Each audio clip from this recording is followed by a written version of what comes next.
Welcome in the studio, Oresti Patricios, CEO of Ornico. Thank you for joining us, Oresti. Nice to have you with us. Also nice to have Jeremy Sampson, Executive Chairman of Interbrand Samson, in the studio with us. Good evening to you, Jeremy. Interesting discussion off air about all the wine estates you visited, but that's for Friday nights on Classic Wine. Can we switch? Yes, Glenn. Michael Tatalia, CEO, South African Tourism Services Association, SATSA. Nice to have you with us, Mike. Good evening to you. Evening, great to be here. Thank you. Interesting debate this, I don't know if we can call it a debate, but brand South Africa. Of course, we have companies that brand South Africa. And I think the importance of talking brand South Africa, I think everyone realizes the importance of the country being seen in a positive light. But listening to the interview with Mark Ashton earlier, and also just listening to newscasts and reading foreign newspapers, the picture of South Africa, whether we like it or not, is not good at the moment. And when I say that, particularly, depends which light you see it in. I suppose the good light is it's put our country under the spotlight. The examples that I gave to Mark, which we can discuss, I think Marikana has certainly been a global phenomena, and I was telling Mark Ashton that if any of you watched BBC World last night, it was their top story, I think at 9 o'clock. That frightens me that that's still on the news. The second story they went on is the ongoing Divani case, which is still, as much as I wouldn't say it's dying away, but it's still drawing the attention we don't want of South Africa. And strike action, number 3. Those were the 3 points in a global news bulletin. And it's just interesting as to how is that perceived. I'm sure it will be perceived differently. The example I gave Mark, and if I'll put that to you, let's look at Thailand at the moment, which is having political unrest. It doesn't stop us going to Thailand when we're seeing that on television. However, if you're an investor in Thailand, you'd probably look at that in a different light. I think the thing is that you have journalists from around the world who have to file stories. And most of the stories we see on the international media are fairly dramatic stories, whether it's violence or action, the sort of things you've mentioned. And some of those stories have been running for a long time. As you say, the Divani case now, it's like a soap opera. It's very sad, but it keeps on going, doesn't go away. And I think also sometimes people like the bad news. And I'm afraid South Africa often is very good at supplying that. You know, as you say, watching the BBC, watching Sky, CNBC, I'm watching quite a lot of Al Jazeera at the moment. It's very interesting the way the different news editors put a different spin on it. But Australia always seems to get a pretty good media in the UK, whereas a lot of the things I say about South Africa are still, I'm afraid, rather negative. What makes Australia good publicity in the UK? Besides Julia Gillard. Well, that's a start. But perhaps they communicate better. Perhaps they're not as complex, certainly not as big population-wise as South Africa. Now, South Africa, let's face it, is a pretty complicated country. It has a complicated history as well. Do you think we're buying into the negativity as South Africans? I think sometimes we don't help ourselves. I think people like the people around this table who are pretty sensitive to, if you're talking brand, you're often talking marketing. If you're talking reputation, you're often PR. We're sensitive to these issues.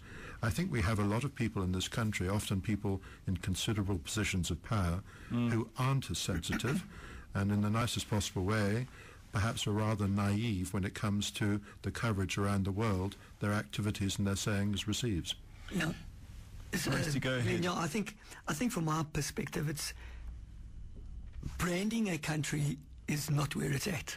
Okay, it's really the responsibility, I reckon, the responsibility of government to enrich or improve, if not just to maintain and protect the country's good name. I mean, that's our most valuable asset at the end of the day. Who's damaged the country the most in 12 months, or what has damaged the country? And I'm going to put my foot in it, but I really believe our interaction with you spoke about Marikana, but government was silent on it for a long time. They needed to go in there and start talking about it. Things like that happen all the time. You know, it's okay. Do you believe that if government had stepped in when they should have, which has been a criticism of government, that it would be seen on BBC, CNN, Sky, or if it would have just been an internal? I think it depends on how they approach it. we need a consistent message. So what would have been the message at that point in time? Was it about, if government came at that point in time, would it have been nationalisation? Would it have been, how do we deal with our people? Oh, we need to deal with service delivery issues. What was the message at that point in time? And I'm not sure South Africa has a consistent message. And consistency also is a key determinant on building the brand. Mike, I'm asking you to take your tourism cap off on, excuse me, on this one, and you deal with branding in essence, and I think tourism branding is interesting because you have to deal with the whole scope of South Africa, every aspect of our economy. When you look at Marikana, would you say that has damaged the image of South Africa abroad? Related back to tourism as well, what we do is we sell. In the tourism industry, you can throw it. I go with Simon Anholt, one of the big brand commentators, and he says you can throw money at country marketing and it'll always bring you back rewards in terms of tourists. You cannot throw money at branding activities. You have to have a consistent message over a number of years. If you look at Singapore, Dubai, South Korea, 30 years, each of those countries before they changed the world's perception of what they were. What we've got to be doing is consistently going out and selling, as the other guests have said, selling something and going towards a goal where you're taking the country and then communicating that with the rest of the world.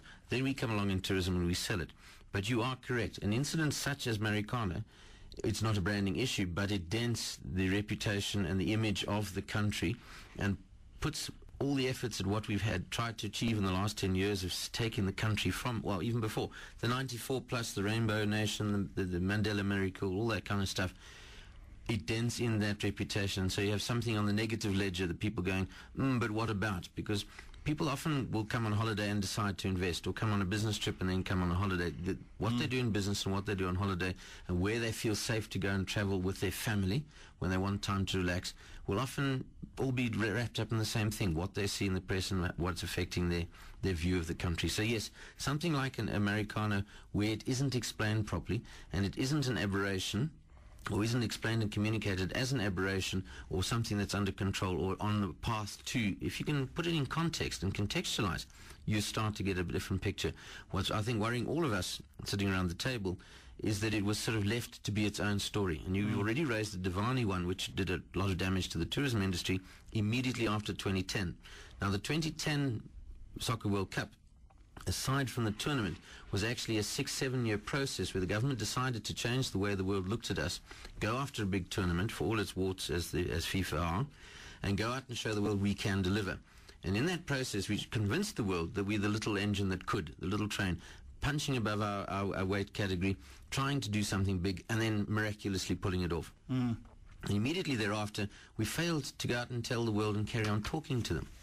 Had we immediately after the World Cup gone out and said, yes, see, you didn't think we could do it, but we did, and this is what else we can do for you, we'd have had a whole range of communication we could have talked to them about. If we'd set the tone of the debate, the brand reputational issues in the big picture, the long-term stuff, would have been less dented by the nurses' strike, where it horrified people around the world that we could have nurses who wouldn't keep patients alive.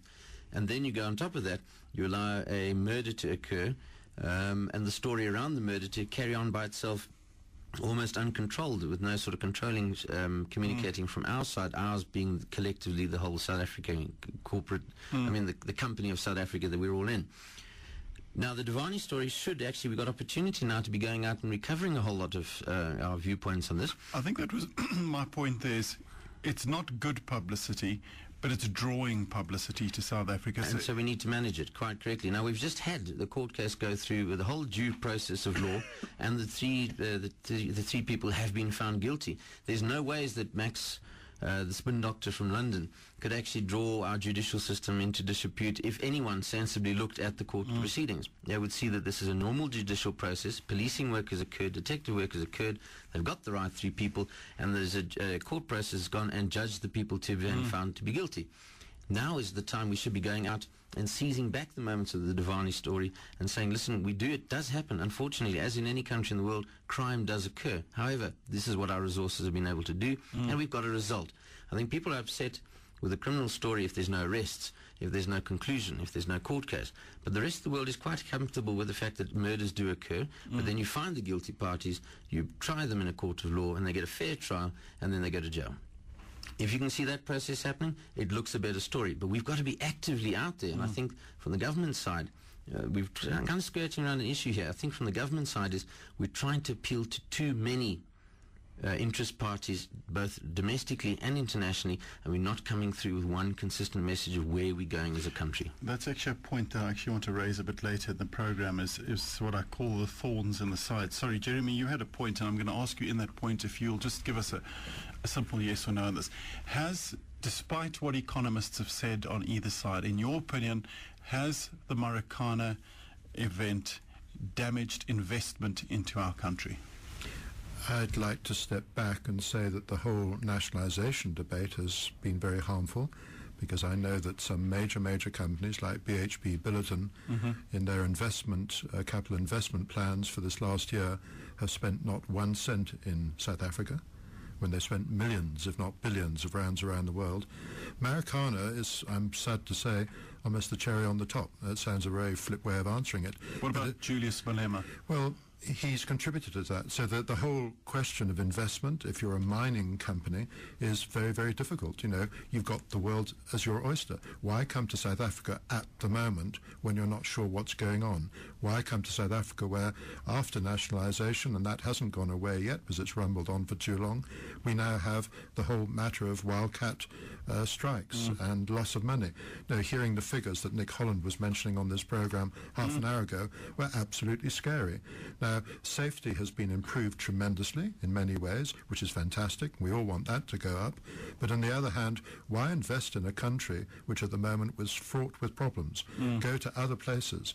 And it's all very well having a debate about the BRICS or the emerging countries. At the moment, as an investment destination, South Africa, from a mining perspective, is not a good place. We're going to be taking a short break. It's Classic Business and Classic Government, brought to you by Telkom.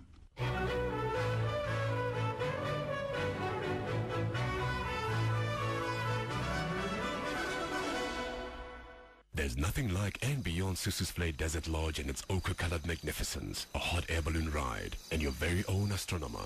There's nothing like MasterCard's limited edition offers. Discover what priceless experiences are made of at mastercard.co.za/limited.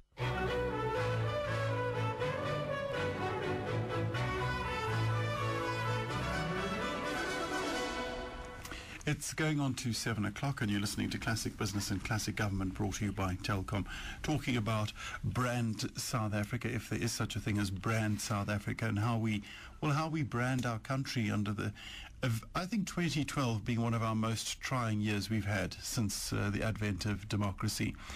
Michael raised something earlier, and I'd like to if we can explore this, is the unity in this country does not exist between any of us, whether that be political parties, sporting bodies. Everyone's got a different opinion. It's very difficult to go and rah-rah South Africa when you're all barking the different tune. And when we're talking about unity, let's start with our own government. And yes, we have a conference coming up called Mangaung, so there's going to be a lot of politicking around that. But let's just look at the ANC as a party. Within that, you have the Communist Party, COSATU, and the ANC. The ANC wants toll roads. The COSATU party says, no, we're not getting toll roads. Well, the SACP are very quiet. So already in there, you're seeing thorns in each other's sides. We're not even seeing unity in our own government. Now, whether we like it or not, wouldn't it be wiser if one of them just stood up and said, look, you're getting e-tolls, whether you like it or not, this is the policy, not all this A, B, C. You're actually having infighting in what you're supposed to be seeing as your rulers. I think this is one of the problems we're having generally, that things seem to rumble on. There's a lack of decisiveness. You don't have one person taking control. It comes back to leadership. Now, even the Walmart debate, 3 government departments, not one, no one coordinating it, and that's rumbled on as well. So this is where, if we need people to actually take control, make decisions, and sort it out, and move on. And there is this lack of accountability, lack of leadership. Now, a lot of the things we've mentioned, there's always a time lag after something happens, before something eventually happens. You know, when we come back to Marikana, did the minister move in quickly? Did the Chamber of Mines move in quickly? No. Here we have most of the politicians looking inward. And we had this situation 4 or 5 years ago when everyone went up north. We had a similar situation. Who's looking outward as well? I was lecturing at Gibbs, and the debate there was all internally focused. And I said, well, you can have a section where you actually debate the internal, but then you must look externally as well. The world goes on. Absolutely. I think also clarity.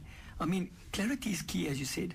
If you think about Margaret Thatcher, whether you liked her policies or you didn't like her Her policies, hairstyle was always the same. Exactly. So there was clarity for both the media people, so they knew what she'd look like.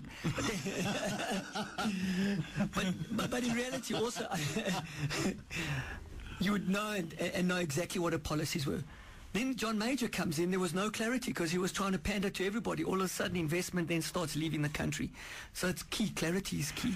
Michael, again, you raised the say you're going to be taking the brunt of the questions on this, but we're talking about the thorns in the side and unity.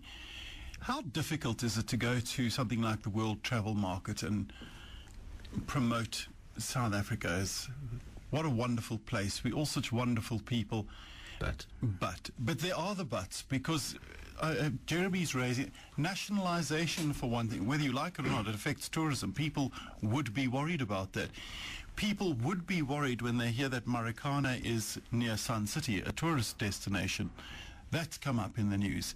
And another interesting thing which was in the news, in international news last night, is the President's new home. Why is that of interest to people overseas? Well, I think Jeremy said it. We're a very complex country, and I think part of it is the little engine that could. People have got we're actually the little guy. The whole world's actually rooting for us. Could we be, please, the first one in Africa or the first one in the third world to come from such a disastrous background of apartheid and the wars that we led up to, and yet we seem to be pulling off the Mandela moments and we're coming right. People actually want success. I know bad news stories sell newspapers, but in actual fact, everyone wants to support the little guy. If you don't have a vested stake in a specific soccer team or a country, you'll usually support the underdog. And I think people want us to continue. So our brand image, and I may be using the words wrong, I'm sure that our branding professor will get me right on this, but it's a long-term picture. This has been going on since the 80s. We've had the fights against apartheid. We've had an incredible amount of momentum raised in the world as to what we want, what's wrong, and what we need to do. So there is a 30-year story, and we seem to be getting distracted from it because they're also good stories, and that's what I think confuses the rest of the world. So certainly the question you ask is when you go to the WTM, the World Travel Market, or ITB in Germany or Berlin, any one of those big shows, we've learned to not try and hide, because otherwise you say South Africa is a beautiful place, and they say yes, we know, we want to send tourists, but what about this? So you actually got to admit them up front and then talk to them. But the discussion now is maturing a little bit. It's not that they want you to just talk about and acknowledge that the issues there, that you seem to have them under control. Why is it as a country you still seem to be dealing with base, everyone talks about going back to square one. A lot of these issues are in the square one category. We should actually be moving to square 2, 3, 4 and 5 on this journey that they can see clearly where we need to be going. And sometimes I think the rest of the world can see more clearly where it is that we're heading. And that's the problem, is that people are saying you've got this and then you've got that. So, for example, the good news stories. They go out, they build and add up and add on to this little train that could caboose. You got the Olympics. You got Chad Leclerc and his father Brett, and that fantastic scene of his father being ecstatically happy went viral on the YouTube. You have Cameron van der Berg swimming. Then you have Oscar Pistorius showing what South Africans can do, the Blade Runner. That did incredible good for our image in the rest of the world, and that they thought people seem to identify with that. That's the South African spirit that they can see. The whole Paralympic team did well. Ernie Els won the British Open. South Africa beat England in the England tour and became the number one. There's a whole lot of our sporting side and our cultural side that we do superbly at. And the world gets a little bit confused by the schizophrenic kind of process. On the one hand, they see no direction or lack of leadership or not enough manifest leadership. Maybe there is leadership, but they can't see it. And they struggle with trying to put these different pieces of the jigsaw puzzle together into one coherent picture that says South Africa. And that's why they're asking us questions. So when you go and market, you've now got to, in a couple of minutes, share the complexity and say, but this is where we're still heading.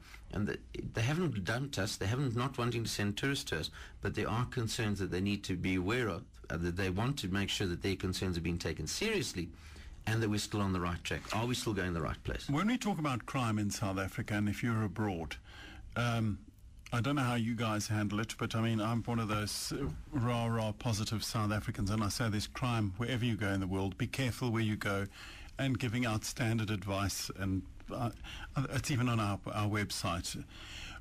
And then when you look at the complexities of crime, the underlying reasons, unemployment, poverty, how do you explain that to someone, to explain that you'll be okay? This is actually the reason it's happening. It doesn't take away the problem.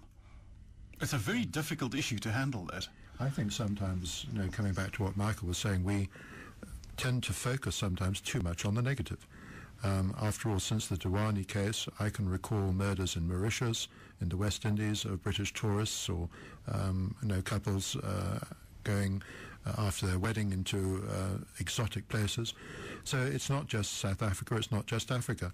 We need to focus more on the positives. I think we're all using the word consistency. Look, I have to say, managing a brand of a country is one of the most difficult tasks around. Managing Brand South Africa is particularly difficult. We can see that any organization in South Africa where the politicians get involved is having difficult management time as well. And this is where sometimes the politicians should withdraw and let the professionals get on with it. And we have very good professionals in place, including in Brand South Africa.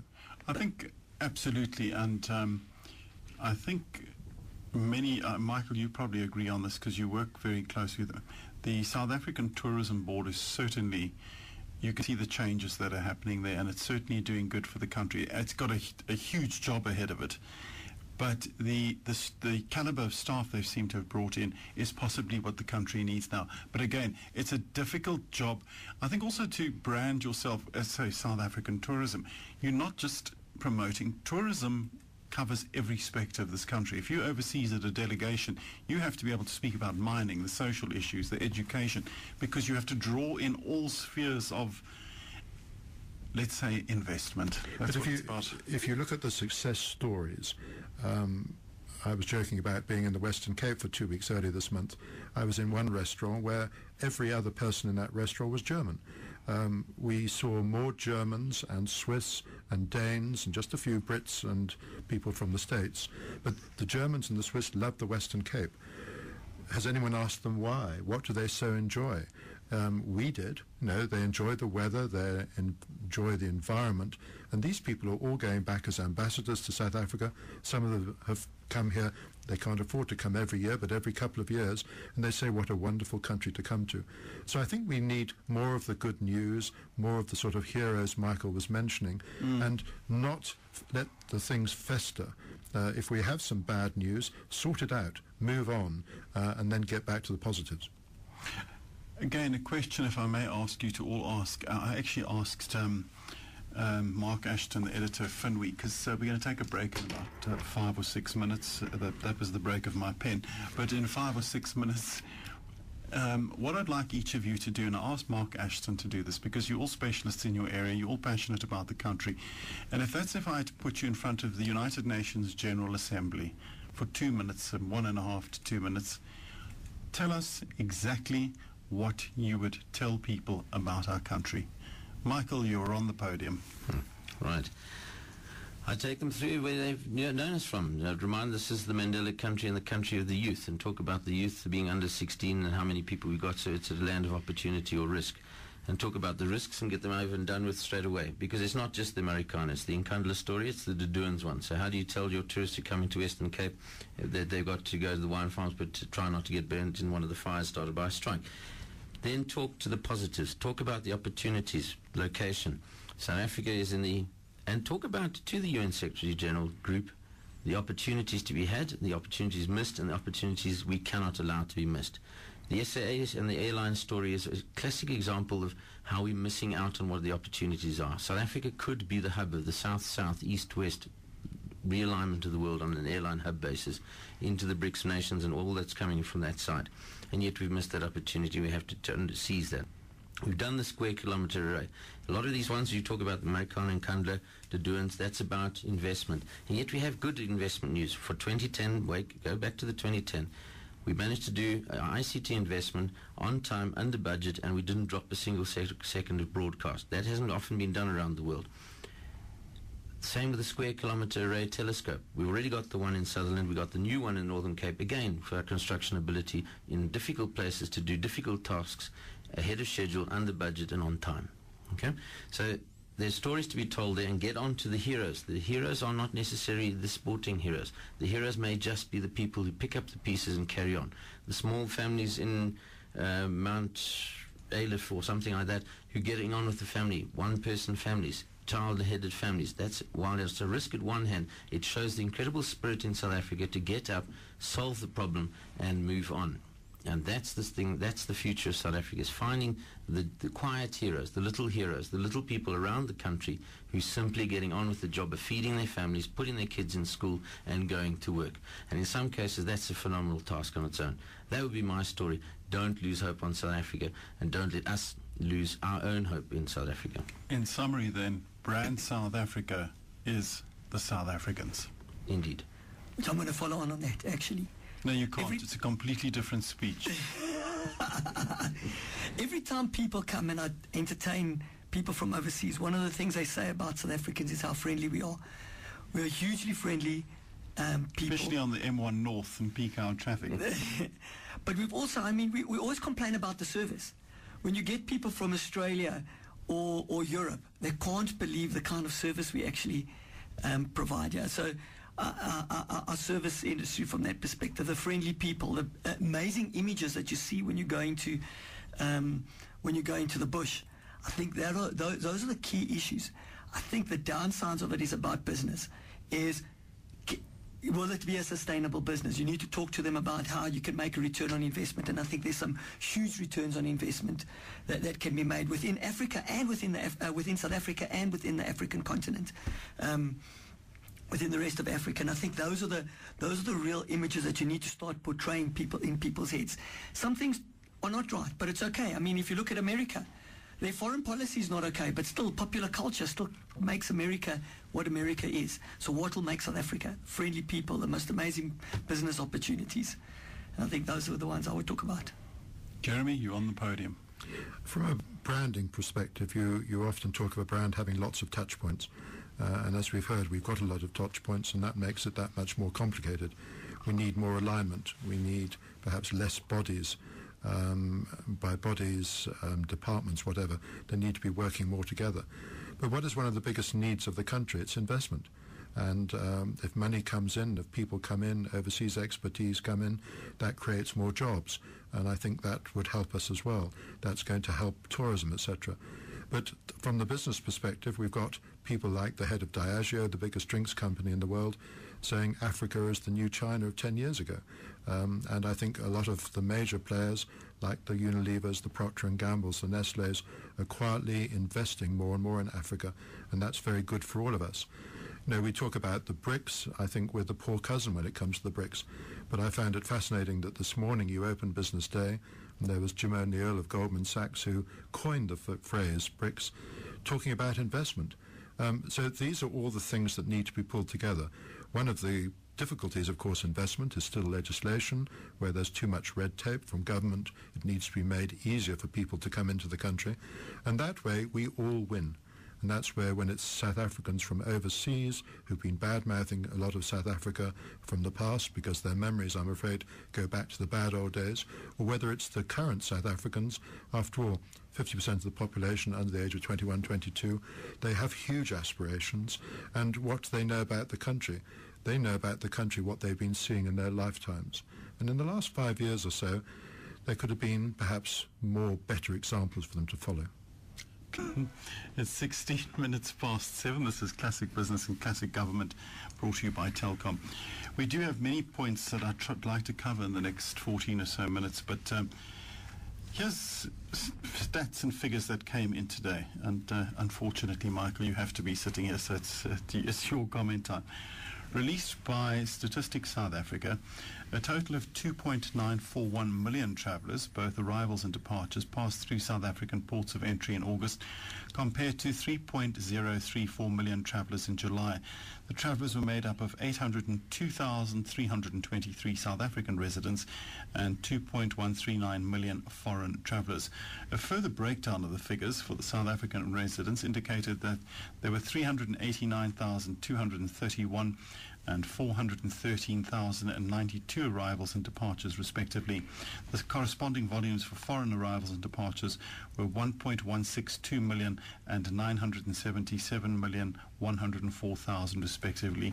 The volume of arrivals for both South African residents and foreign travellers decreased, while the volumes of departures increased.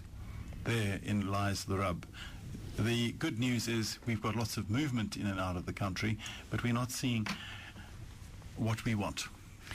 Well, it's part of this. We're getting into the season where South Africans do start to travel both for business and for holidays. But I think there is a concern that they are seeing, and again, I think it'll come out in another couple of months when Stats SA does the immigration versus emigration figures.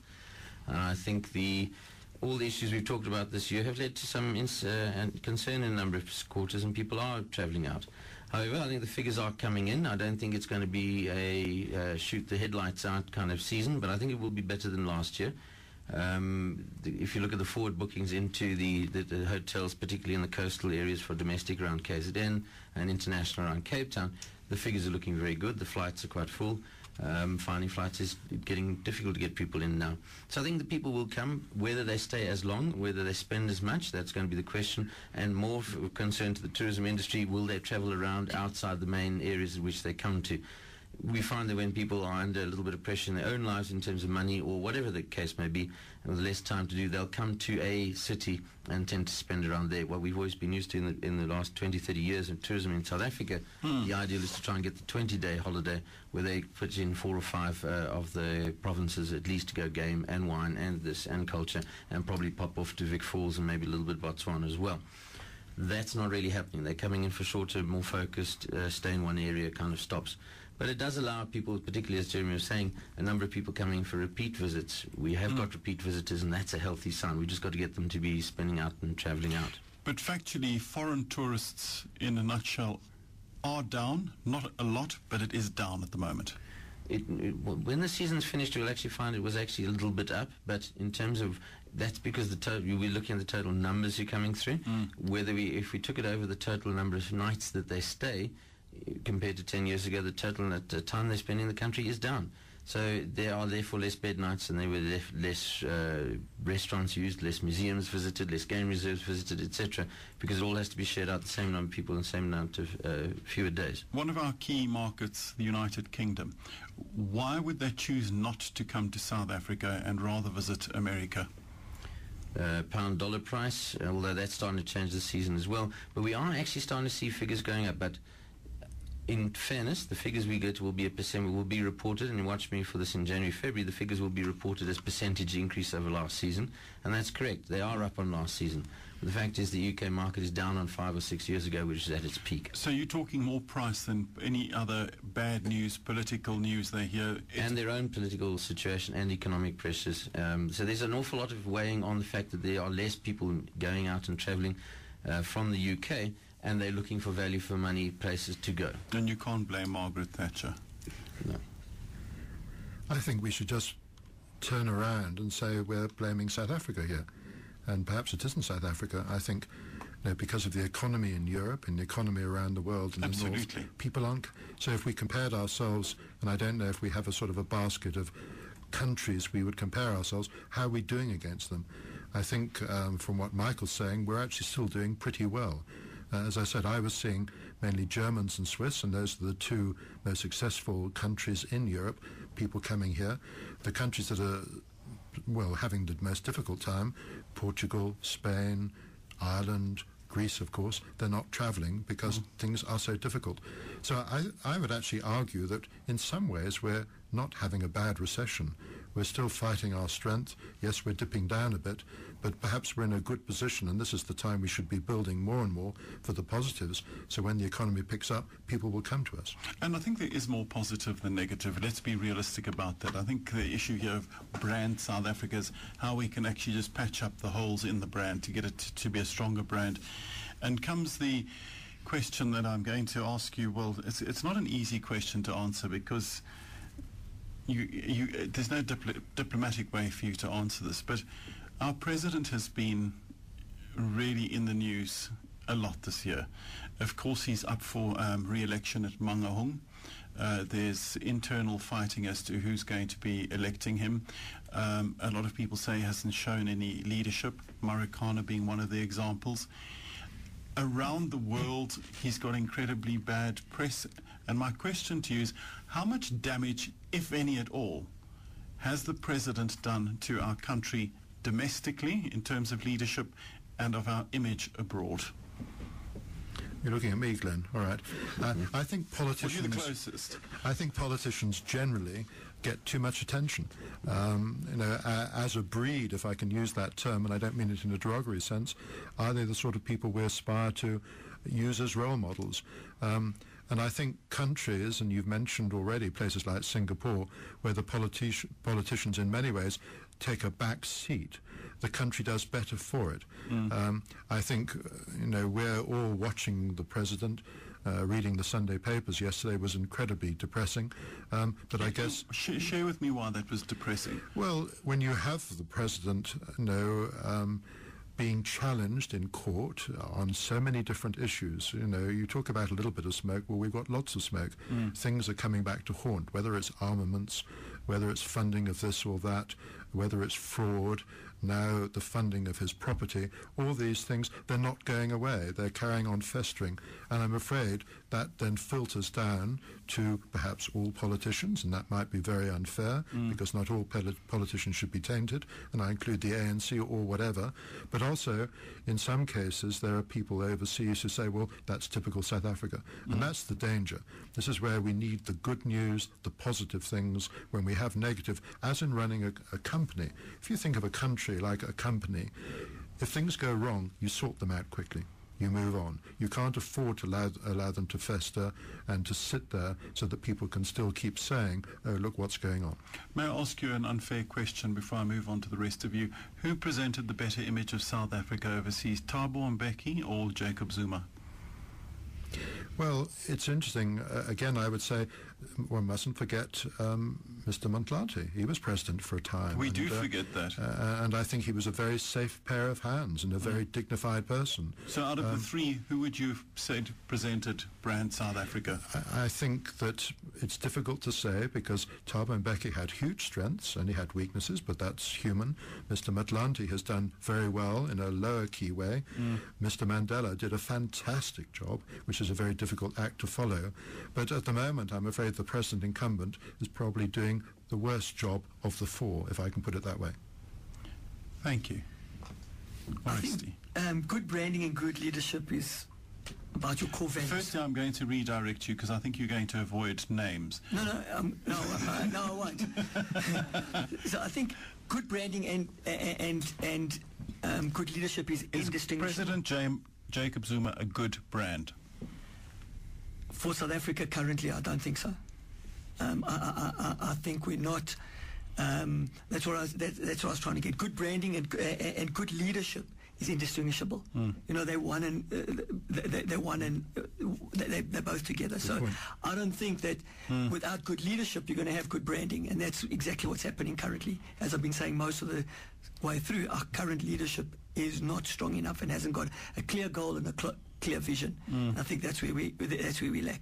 I do think that Thabo Mbeki had a much clearer vision. Yes, there were issues. I think the AIDS issues, Zimbabwe issues internationally was a problem, but he had a clear issue. I mean, he was passionate about Africa. We knew where we were going as an African continent. There was a vision. At the end of the day, I don't think Kgalema Motlanthe had enough time to actually create that. He was safe, I agree. Jacob Zuma's had 4 years now, we don't know where we're going in reality.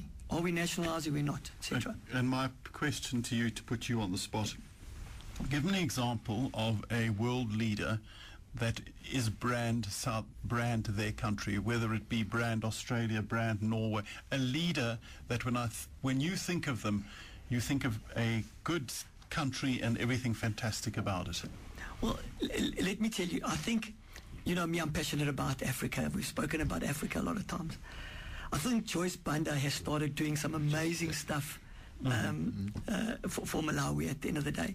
And I think leaders like that are amazing for the brand of their country. So for me, Africa and Joyce Banda is... And out of Africa, if you excuse the use of a movie title. Out of Africa at this stage, probably Obama. Barack Obama. Yeah. Interesting. Yeah. Why? Well, I think currently, whether people like him or not, I think he has built... Yes, he's done... the Americans internally, some of them feel that he hasn't really done much for brand America. But if you look at the stats, America is still the number one brand in the world, and I think he's quite a powerful leader. He's done some amazing stuff for America. He certainly brings vision to the party, and I think, and to take it further, brand is synonymous with leadership, and leadership is synonymous with giving us a vision. And for all his faults, you can still remember that speech Mbeki gave to Parliament. I'm proud today. I'm proud to be a South African. And if you watch that again, it still gives me goosebumps to watch that speech. For all his faults, and I think Jeremy put it out, there were a lot of faults. They've said of Thabo Mbeki, and whether you liked him or not, he was a great orator. He could speak with absolute clarity and diction, and you actually were interested in what he had to say. However, you haven't answered the question, Michael. Again, I think we're struggling with our leadership because I don't think we've got a coherent vision, and I don't know if that's the problem with the president. Our leadership or the leader? No, I'd actually like to get to the point. I was about to say Joyce Banda as well, because she's setting her country on the right tracks, and often you need a personality to do that. I'm more impressed with Rwanda and Ghana. Please tell me, most people wouldn't even know who the Prime Minister of Ghana is. Okay, because they've done the big steps earlier on in their career 10, 15 years ago, and they're keeping on with it. So the politicians are stepping down as personalities, and the country's coming to the fore. That's where ideally you want to get to, where you stop focusing on the cult of personality, because I think in Africa and around the world we can get a bit obsessed with the cult of the personality, and people can only fail you. But I think what we've got to do is get to a process where we have a team of good leadership in South Africa, and heaven forbid, please can we get that from Mangaung coming up, where it's not just about one person, it's about a team of people who go out and deliver, down to the Director Generals, to the staff underneath them. That needs to be a whole group of people who are going out to do the best for South Africa. I actually think Jacob Zuma does really well when he comes out in a speech in which he's passionate about a topic, he's been well briefed and processed, and he actually can speak well and give vision. The problem is there are too many competing aspects that he's got to stick to. And I think we've moved from South Africa of the lethal, you want to use the movie analogy, from the Lethal Weapon 2 where the South Africans were the drug dealers, to the movies like Material, where we're talking about our own stories, to the movies like Cocktail, a Bollywood movie where they talked about Cape Town as Cape Town, and now India wants to come and see this. We've taken those steps, we're on the path. We now need to be giving a front step to the people and the country, and getting our politicians to step a bit back. We're going to say goodbye in a moment, but I still need an answer to my question. Does Jacob Zuma, is he good for brand South Africa, or is he negative for brand South Africa?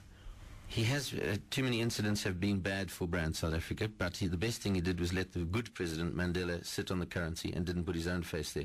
So in some aspects he's actually doing what he needs to do, leave space for South Africa to speak for itself.